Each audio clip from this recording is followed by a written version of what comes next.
Hola, ¿qué Muy tal? buenas. Bueno, bienvenidos a un nuevo episodio de Hiperactivados. Estoy con Ángel. ¿Qué tal, Ángel? Muy bien. ¿Cómo estás? Muy bien, con muchas ganas de empezar a abrir el melón Sí, que que planteamos. hablamos, bueno, que ha pasado una semana, pero vamos a ser sinceros también. Hemos hablado hace media hora escasamente, Totalmente. pero queríamos que era interesante que pudiéramos continuar un poco la conversación de la semana pasada y vamos a hablar de, Ángel, Pues entonces. mira, son dos temas, ¿vale? Que los interconectaremos, pero a priori pueden parecer algo distintos. Uno, ¿por qué cada vez toleramos peor el malestar físico y emocional? Y dos, ¿cómo esto o en qué modelos nos convierte para con nuestros hijos? Pues va, metemos cabecera.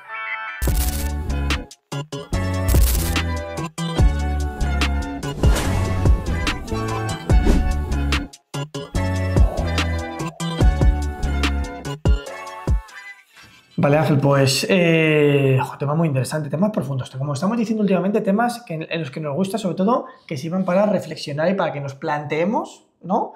Cosas sobre nuestra crianza, sobre cómo educamos, sobre cómo nos encontramos, que creemos que también es muy interesante. Entonces, la semana pasada hablábamos precisamente del egoísmo y cómo nos dimos cuenta que este egoísmo que impera un poco en la sociedad viene muchas veces de estar emocionalmente agotados y tener un malestar. Entonces, trasladamos la conversación a por qué, ¿no? Por qué nuestros chavales y por qué nosotros toleran mal el malestar físico y emocional y toleran el de los demás, de su entorno, que esto también me parece interesante. Así que, ¿por qué Pues crees hay un Ángel? punto que gracias a Dios tiene que ver con que los tiempos han cambiado. Yo siempre digo, de que más se aprende es de los niños y de los ancianos. Tú hablas con un anciano de 80 y tantos años y ves que a priori tiene muy poquitas cosas en su vida y es totalmente feliz. Y está con muchos achaques, con dolores físicos, también ha perdido a familiares y le ves feliz. Y entonces, cuando tú reflexionas de forma profunda con él, al final, él hace mucha referencia a los tiempos que ha vivido. Tiempos de guerra, tiempos de pobreza, tiempos donde a lo mejor pues el malestar formaba parte del día a día desde que éramos pequeños. Y la solución no es, ¿vale? Entonces ahora volver a esa etapa de malestar, claro que no. Pero ahí te replanteas un poco qué es lo que está pasando y qué es lo que está pasando con los niños pequeños. Y cómo eso también, el ser humano se adapta muy rápido a lo bueno, ¿vale? Que eso me iré al tema adultos, pero ¿qué es lo que está pasando con los chavales? Que los padres, desde que son muy pequeñitos, nuestra mayor obsesión es satisfacer de la mejor manera posible, ¿vale? No de cualquier manera, de la mejor manera posible, ya sea con recursos materiales o con recursos humanos, absolutamente todas sus necesidades. Pues obviamente, eso hace que a medida que van avanzando en edad, el malestar físico y el malestar emocional se tolere peor. ¿Por qué? Porque hay muchos años, ¿vale? Sobre todo en etapas. Seguiremos hablando, ¿no? Por la parte que nos toca de etapas preescolares, pero hay muchos años en los que el nivel de frustración que estamos consintiendo es un nivel de frustración muy bajo, ¿vale? Antes Alberto y yo precisamente, con esto te doy paso Alberto, Sí, sí. hablábamos, ¿no? También a nivel personal de que nuestros hijos están en modo rabietas y dices, si es que habría una parte, o sea, muy sencilla. El otro día mi hijo tuvo rabietas porque encontró un caramelo en una zona de la cocina accesible a él, lo cogió y lo comió sin permiso, los caramelos han tenido que ir a otra zona. Eso a él le generó 40 minutos de rabieta, de frustración. Desde el lado más primario, una persona que ha acabado de trabajar a las 8 de la tarde y que está hasta las 9 menos 20 con una rabieta, lo que te dan ganas es decir, hijo, no te preocupes, te dejo los caramelos De los donde... caramelos. ¿Vale? O sea, aquí te dejo los caramelos Sí. accesibles, vale. Esto no es bueno para él. Y no es bueno para él y a mí me supone una lucha, a mí me supone una guerra. ¿Qué es lo que ocurre? Que si yo no le enseño a tolerar esta frustración y aceptar que hay cosas que no siempre pueden salir como él quiere, en el fondo estoy haciendo daño a su desarrollo. Con niños, con niños pequeños esto parece muy, muy básico, ¿vale? ¿Por qué? Porque al final estaréis en vuestra casa pensando y diciendo, bueno, Ángel, es que una rabieta de un niño de 3, 4, 5 años pues se puede gestionar mejor. ¿Qué es lo que está ocurriendo, por ejemplo, con los adolescentes, ¿vale? Vamos a ir por edades, que muchas veces están ganando las guerras porque no tenéis la fuerza o la persistencia o las ganas o la salud mental para poder asumir eso. Sí. Es que, mira, el primer concepto que se me viene a la mente es, creo que hay sobreprotección. Creo que hay una parte en la que tú dices que el entorno ya de por sí es más protector con nosotros, porque no vivimos vivimos en un contexto de crisis, vivimos Sí.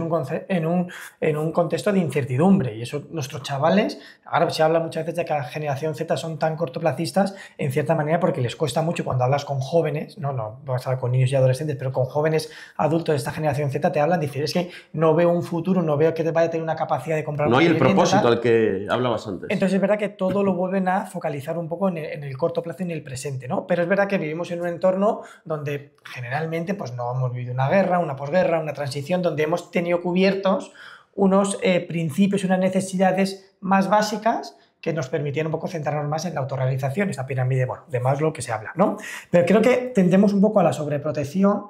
Y creo que tendemos a la sobreprotección porque hemos malinterpretado o llevado un poco al extremo el concepto de crianza respetuosa, disciplina positiva, donde el escuchar y validar las emociones de mi hijo muchas veces nos ha llevado a, como tú dices, no permitirles que se frustren. Mira, Así es. y además creo que cuando tomamos una decisión o tomamos, por ejemplo, el ejemplo que tú dices de, oye, pues te estás comiendo un caramelo que no quieres y que quieres comerlo pero que yo no quiero, entonces tengo que meterme en la guerra y subírtelo. Yo también, pues, una niña de 2 años, te comentaba antes, ¿no? Ayer no quería ponerse el abrigo, hacía frío, ella decía que no frío y son 25 minutos de discusión hasta que digo, te tienes que poner el abrigo y no va a entrar en razón porque son 2 años, ¿no?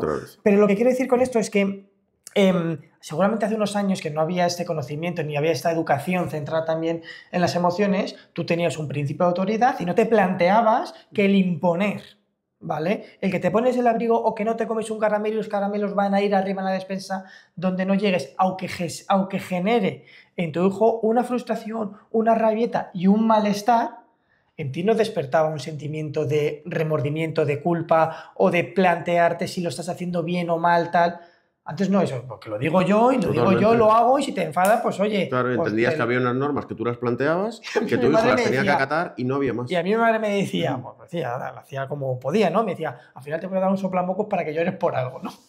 Claro. Y tú dices, y eso sabemos que no es conveniente, claro que no, claro, pero hemos pasado a un extremo contrario. Exactamente, ¿no? Que entonces, que muchas veces hemos pasado, ¿no? de legitimar y validar la emoción a muchas veces a darle una importancia tan grande que yo creo que eso hace que nuestros hijos muchas veces no gestionen y no toleran el malestar, la frustración, porque muchas veces no permitimos. Y porque creo que hacemos una cosa que yo sí me doy cuenta con mi hija, que lo hacemos de pequeñitos, es cuando yo te digo algo que no y te enfadas, ¿qué hago automáticamente?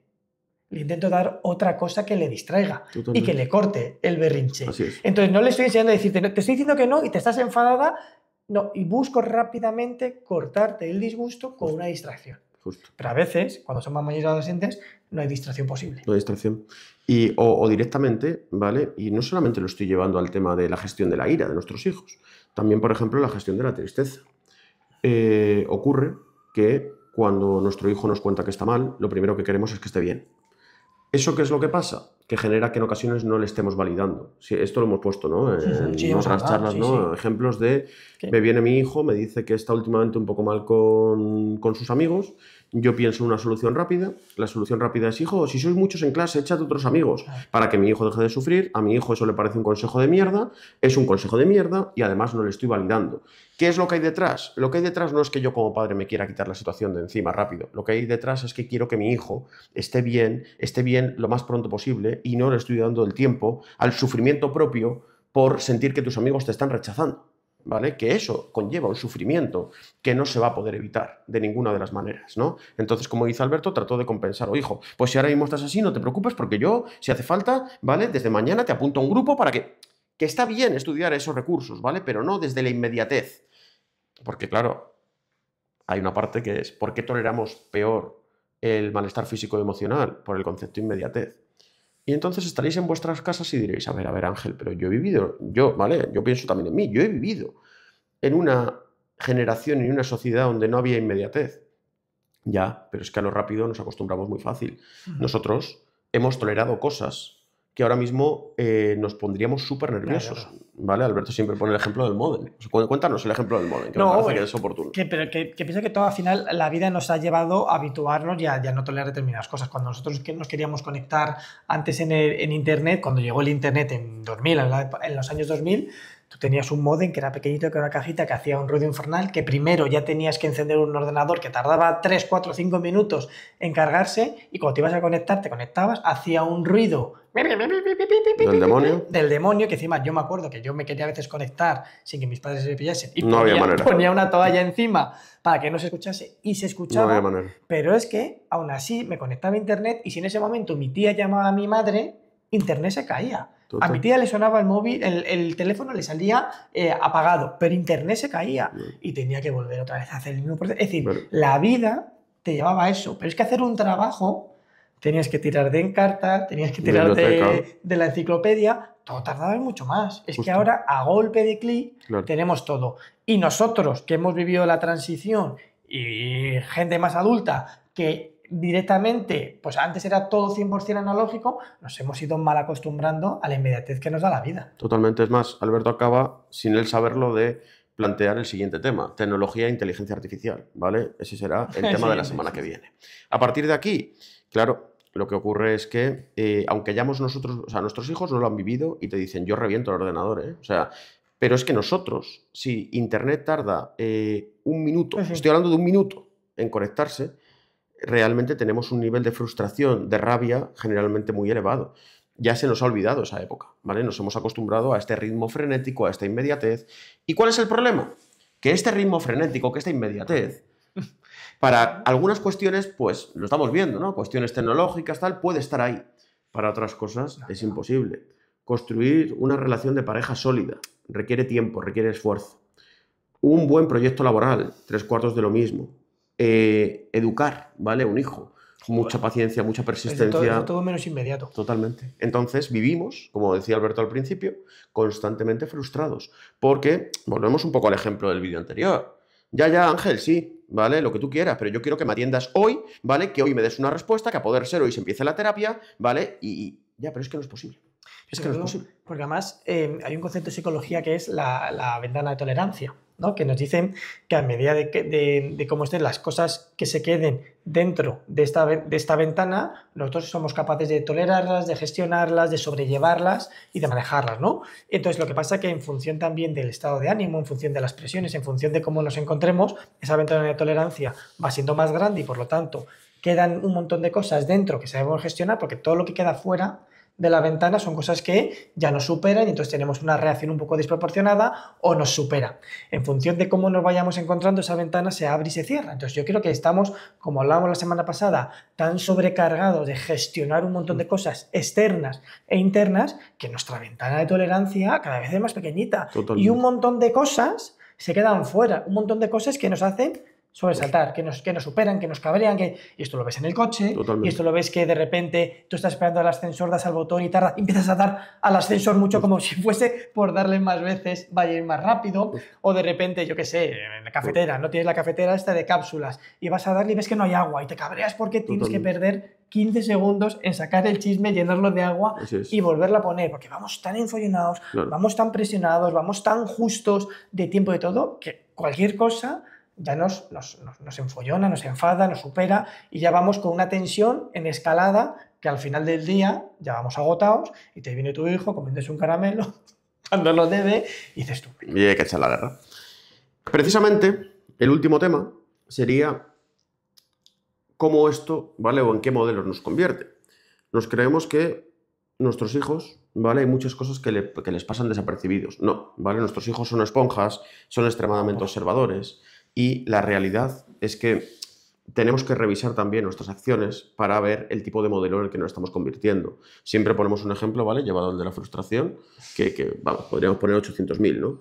Pero antes de una charla nos pasó hace un par de años que nos llama una madre y que nos dice que quiere hablar, ¿vale? Y yo, que cogí el teléfono cuando no lo tenía que haber cogido, le digo que la tengo que llamar al día siguiente. Y me dice que alguien del equipo le podrá atender. Y le digo que no, que es que me gusta atender esas llamadas. Tu función. Y me dice que, ya, pero es que yo quería hablar hoy. Sí, pero vamos a tener que hablar mañana. Y entonces, al día siguiente, lo que me comenta es que siente que su hijo no tiene tolerancia a la frustración. Señora, ¿y usted hasta qué punto la tiene? Es decir, ¿y quién nos dice que esto sea un comportamiento por así decirlo, innato de su hijo, fruto de su personalidad, o que esto sea ambiental en función del modelo que está viendo en el día a día. Esto, por ejemplo, con la impulsividad pasa un montón. Chavales muy impulsivos, pero que tienen también en casa un modelo extremadamente impulsivo. ¿Y quién soy yo para dar una chapa a mi hijo sobre impulsividad si luego mi hijo me ve que me pongo a pelearme con el conductor en la carretera? Creo que no estamos invirtiendo mucho tiempo en mirarnos a nosotros mismos y ver el tipo de modelos que somos. No sé qué opinas. Sí, no, yo creo que además el aprendizaje más valioso es aquel que van viendo con los actos y con las acciones. Totalmente. ¿Vale? No tanto con lo que decimos, porque además una cosa es el modelo y otro el modelaje. El modelaje al final es la instrucción verbal que damos y luego el modelo es la acción que hacemos. Por ejemplo, muy tonto, ¿no? Es decir, no puedes decir no grites si tú estás gritando, ¿no? Entonces, si entra en conflicto el modelo, yo gritando, con el modelaje, la instrucción verbal de no grites, para una persona, para cualquiera, es decir, pero para un niño y un adolescente, lo que prevalece es el modelo, es la acción. Entonces, creo que tenemos que ser muy conscientes, ¿no?, de cuál es nuestra actitud. Creo que también tenemos que ser muy conscientes de que somos humanos, ¿no? Y de que, lo decimos, la crianza respetuosa te lleva mucho a validar la emoción de nuestro hijo, de nuestra hija, sin darnos cuenta muchas veces de que, claro, hay una emoción nuestra detrás, hay una emoción muchas veces de agotamiento, de frustración, de impotencia, de cansancio, que también muchas veces nos lleva a sobrereaccionar.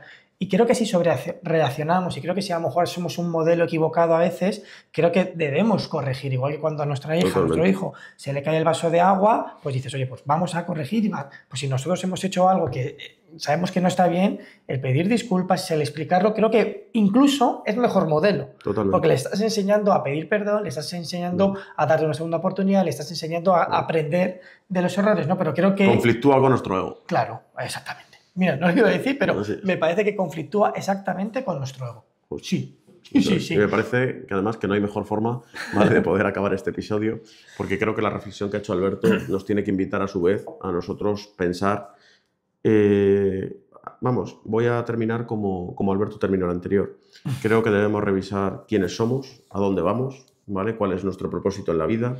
Y a veces el ritmo tan frenético nos impide reflexionar. Y hablamos mucho de que los niños y adolescentes no reflexionan, y yo creo que nosotros como adultos cada vez reflexionamos menos.